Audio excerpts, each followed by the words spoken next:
Terima kasih Cik Laila, pelajar daripada UPSI, orang muda, jadi moderator kita pada petang ini. Inilah sebahagian daripada program CDL, bukan saja dalam kepimpinan kita kata the role of leadership is not to create more followers, but the role of leaders is to create more leaders. The role of leadership is to create more leaders. Tuan-tuan dan puan-puan, pada hari ini tajuk saya adalah what the best students do. Whether they are in school or whether they are in college or at university or at any institute. What the best students do. And there's an interesting book, buku yang memang ditulis oleh pengarang nama dia Ken Bain, ya. Dan tajuk buku itu adalah What the Best College Students Do. Dan daripada situ, beliau rungkaikan bahawa kita dalam kajian atau penyelidikan menunjukkan pelajar ni boleh dikategorikan kepada 3 kategori. Sebelum itu saya juga nak ucapkan tahniah kepada semua yang dapat bersama pada petang ni. Walaupun ni musim cuti, tetapi tuan-tuan dan puan-puan dapat bersama untuk petang Jumaat ini. So balik kepada tajuk kita, what the best students do. What do the best students do? So seperti yang dinyatakan oleh dalam buku Ken Bain, ya, pelajar ni boleh dikategorikan dalam 3 kategori. Yang pertama ialah kategori yang kita panggil sebagai superficial learners. Superficial learners ini, dia belajar, dia menghafal untuk setakat nak jawab soalan. Dia belajar, dia dengar apa yang diajar, dia ambil nota untuk menjawab soalan seperti yang dikehendaki dalam soalan itu sahaja. So mereka tidak akan banyak mengupas tajuk dan tanya soalan-soalan yang dapat menghuraikan apa yang mereka tak faham. Mereka adalah superficial learners. Kategori yang kedua adalah kategori mereka yang kita kategorikan sebagai strategic learners. Strategic learners ni, mereka fokus kepada peperiksaan. Mereka fokus kepada grade. Bila mula je semester, mereka akan lari ke pusat sumber dan mereka akan lihat kertas ujian tahun-tahun lepas.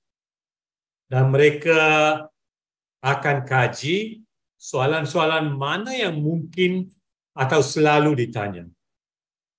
Maka mereka akan bersedia hanya untuk nak menjawab soalan itu. Dan hasrat mereka adalah untuk dapatkan grade yang terbaik. Banding dengan superficial learners, mereka seronok walaupun dah cukup makan. Asalkan lulus, they are happy. Tapi yang strategic learners ni, mereka nak harapkan grade yang terbaik. Untuk nak dapatkan grade yang terbaik, mereka akan gunakan pendekatan strategik, hanya belajar untuk soalan yang mungkin akan keluar dalam peperiksaan. So very specific for the exam.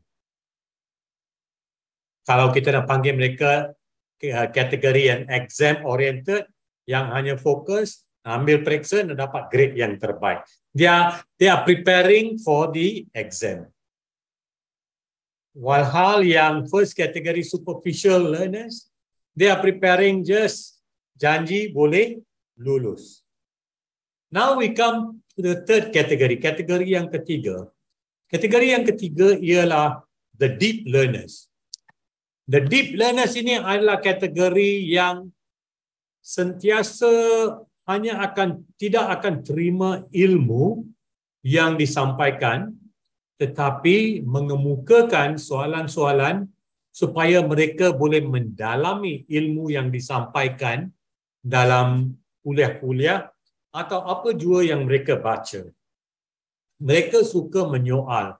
Menyoal untuk dapat pengertian tentang apa yang dipelajari, bukan secara luas tetapi juga secara mendalam. Dan mereka kemungkinan adalah jenis pelajar yang bukan saja kita selalu kata think out of the box. Mereka bukan saja think out of the box, tetapi mereka menyoal why is the box there in the first place. It's not only thinking out of the box. Fikir di luar kotak, fikir di luar kotak. Tapi yang deep learners ini, dia soal kenapa ada kotak di situ in the first place. Those are the deep learners. Mereka tak begitu risau bahawa dalam peperiksaan akan dapat A dan A plus atau dan sebagainya. Mereka nak memahami apa yang mereka pelajari. Dan dalam penyelidikan dan kajian menunjukkan bahawa pelajar jenis inilah yang akhirnya akan menunjukkan kejayaan yang berbeza daripada rakan mereka yang strategic learner dan superficial learner. The deep learners will always be in position dalam jawatan-jawatan yang memerlukan pemikiran, yang memerlukan thinkers, memerlukan individu yang tidak hanya sebulat-bulat menerima ilmu yang disampaikan. Mereka menyoal supaya pemahaman mereka akan lebih mendalam. Supaya apa yang mereka pelajari itu bermakna bagi mereka. Bukan sekadar hanya untuk mendapatkan grade yang terbaik. Dan dalam erti kata yang sama, pelajar kita di alaf sekarang ini, maupun di sekolah rendah, maupun di sekolah menengah, sentiasa nak mengetahui the why. Mereka tak begitu berminat hanya dalam the what, but they want to know the why. Why? Kerana dengan information explosion, technology explosion, mereka boleh dapat ilmu daripada pelbagai sumber. Sumber itu tidak hanya menjadi guru sekarang. Ada banyak sumber yang lain. Maka bila murid datang ke kelas, mereka sudah mempunyai ilmu dan pengalaman. Dan ilmu dan pengalaman itu menjadi asas untuk guru membina atau melipat gandakan ilmu yang ada pada mereka. Dan cara mereka belajar mungkin berbeza. Ada orang suka nota, ada orang suka visual, ada orang suka role play. Ada pelajar yang mungkin suka aktiviti. Ada pelajar yang suka banyak latihan. Pelajar belajar dengan cara-cara yang berbeza. So, bagi seorang guru, dia harus sentiasa bersedia dengan intervensi ilmu yang sejajar dengan perkembangan murid-muridnya. Dan perkembangan murid-muridnya itu mungkin berbeza di antara kelas pun. So inilah yang menjadi cabaran kepada seorang guru kerana masa sentiasa mencemburui persediaan beliau. Kerana nak buat persediaan untuk differentiated learning dan sebagainya memerlukan masa. So saya harap kita sebagai pendidik boleh mengenali pelajar-pelajar kita dan kita nak memangkinkan pemikiran mereka, kita nak menggalakkan mereka supaya mereka akan sentiasa berada dalam kategori yang ketiga, iaitu kategori the deep learners yang menyoal untuk pemahaman, bukan sekadar menyoal kerana nak menyoal sahaja, tapi untuk pemahaman. Dan yang terbaiknya kita nak mereka menjadi pemikir.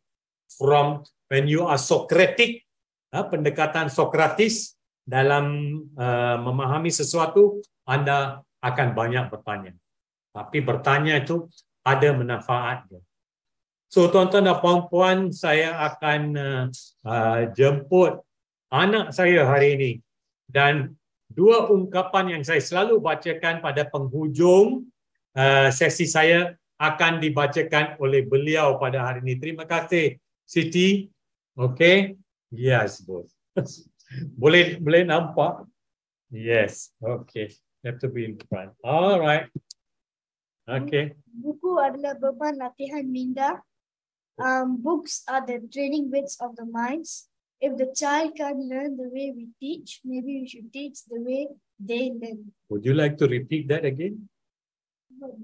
If a child can't learn the way we teach, maybe we should teach the way they learn.